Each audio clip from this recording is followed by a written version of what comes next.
کبھی ہم نے یہ سوچا کہ گناہ کس چیز کا نام ہے؟ اس کے ہماری زندگی پر کیا اثرات ہیں؟ کیا اس سے ہماری زندگی بدل رہی ہے؟ کیا کبھی ہم نے سوچا کہ اس کے نقصانات کیا ہیں؟ اور نقصانات بھی ایسے جن کا ازالہ کرنا ممکن ہی نہیں۔ ہاں، اگر اللہ تعالیٰ کے حضور توبہ کر لی جائے تو رب العالمین بے شک بخشنے والا ہے، بڑا ہی مہربان ہے، کیونکہ اللہ تعالیٰ کے حکم کی عدولی کرنا گناہ ہے، اور گناہ کی مثال تو ایسے ہے کہ اونچائی سے نیچے کی طرف آنا۔ ایک قدم اٹھائیں تو باقی خود بخود اٹھتے چلے جاتے ہیں۔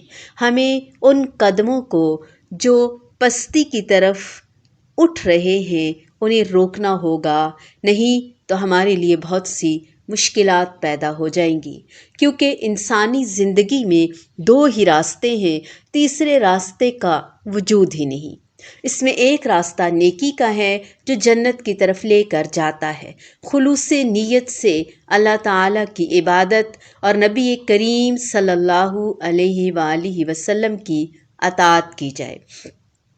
یقیناً ہمیں ایسا کرنے پہ نیکی ملتی ہے، اور نیکی جنت کی طرف لے کر جاتی ہے، اور ایسے ہی گناہ ہے جو دوزخ کی طرف لے کر جاتا ہے۔ گناہ ایسے کام کو کہتے ہیں جس سے اللہ تعالیٰ ناراض ہو۔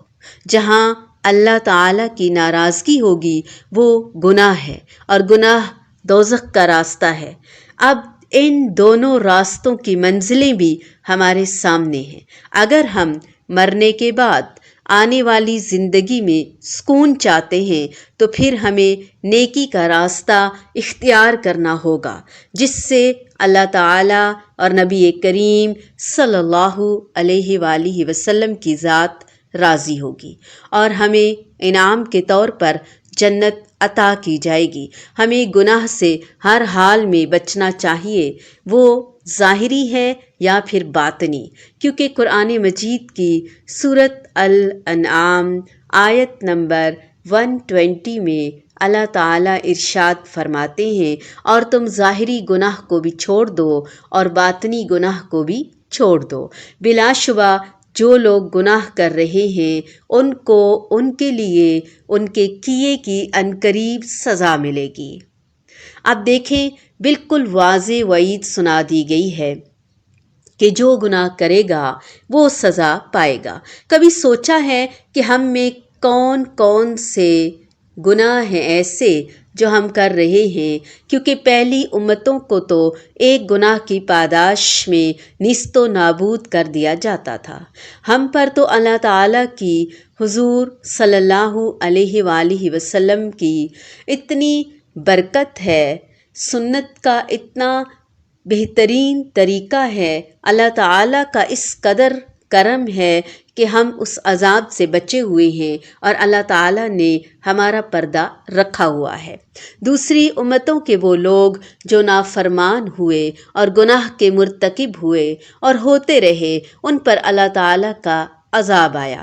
جیسے حضرت لوط علیہ السلام کی قوم تھی جو قوم لوط کے نام سے مشہور ہوئی، وہ بدفعلی کی وجہ سے تباہ و برباد ہوئی، ان پر پتھروں کی بارش کی گئی۔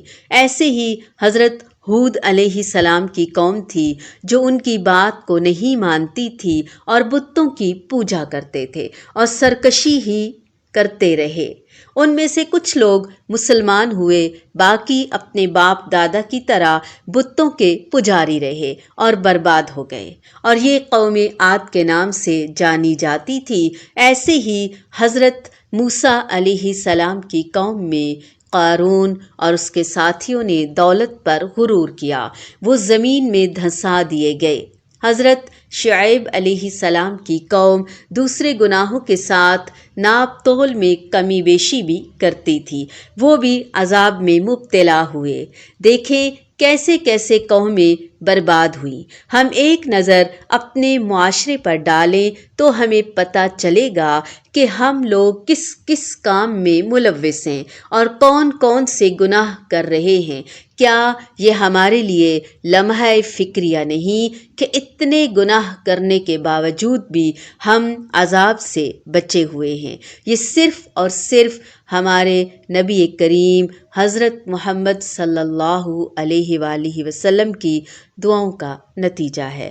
ہمیں اپنے گریبان میں جھانکنا ہوگا، گناہوں سے توبہ کرنی ہوگی اور نبی کریم صلی اللہ علیہ وآلہ وسلم کی تعلیمات پر عمل کرنا ہوگا۔